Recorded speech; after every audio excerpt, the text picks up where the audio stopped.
ಪಲಾವು ಮಾಡುವ ವಿಧಾನ.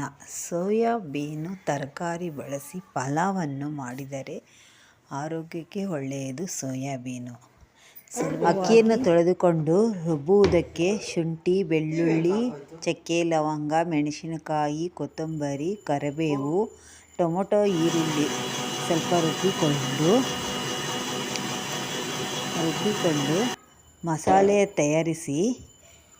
ಮಸಾಲೆಯನ್ನು ತಯಾರಿಸಿ ಎಲ್ಲ ಒಗ್ಗರಣೆಗೆ ರೆಡಿ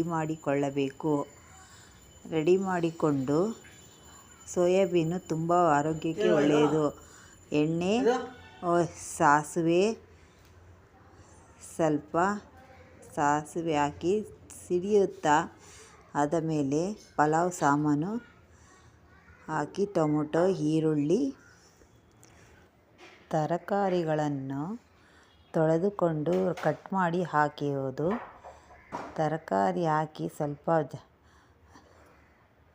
ಕೈಯಾಡಿಸಿ ಅದನ್ನು ಚೆನ್ನಾಗಿ ಬೇಯಲು ಬಿಡಬೇಕು. ಸ್ವಲ್ಪ ಚೆನ್ನಾಗಿ ತರಕಾರಿಗಳನ್ನು ಬೇಯಲು ಬಿಡಬೇಕು.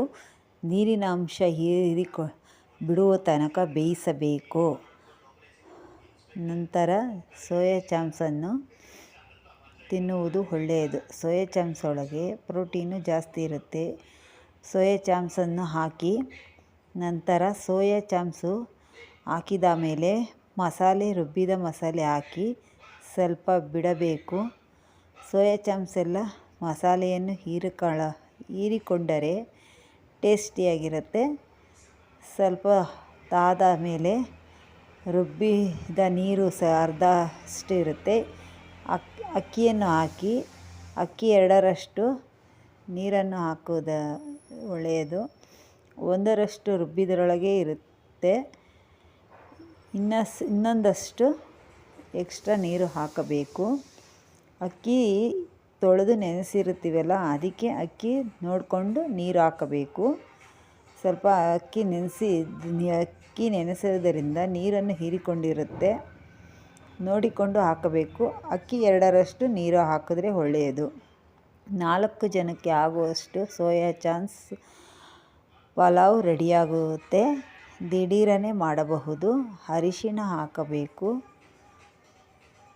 ಸ್ವಲ್ಪ ಅರಿಶಿಣ ಹಾಕಿದ ಮೇಲೆ 1.5 ಸ್ಪೂನಷ್ಟು ಉಪ್ಪನ್ನು ಹಾಕಿದರೆ 4 ಜನಕ್ಕೆ ಆಗೋ ಪಲಾವು ಸಾಕಾಗುವುದು. ಕೊತ್ತಂಬರಿಯನ್ನು ಲಾಸ್ಟಾಗಿ ಹಚ್ಚಿ ಹಾಕುವುದು ಒಳ್ಳೆಯದು. ತುಪ್ಪ ಇದ್ದವರು ತುಪ್ಪ ಹಾಕ್ಕೊಂಡು ಚೆನ್ನಾಗಿ ತಿರುವಿ ಸ್ವಲ್ಪ ಒಂದು ಕುದಿಯ ಬಂದ ಮೇಲೆ ಮುಚ್ಚಳವನ್ನು ಹಾಕಿದರೆ ಒಳ್ಳೆಯದು.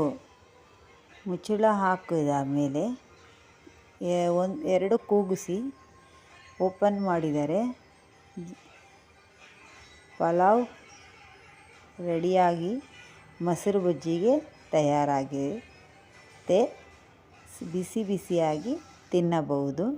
4 ಜನದ ಟಿಫನ್ಗೆ ತುಂಬ ಚೆನ್ನಾಗಿ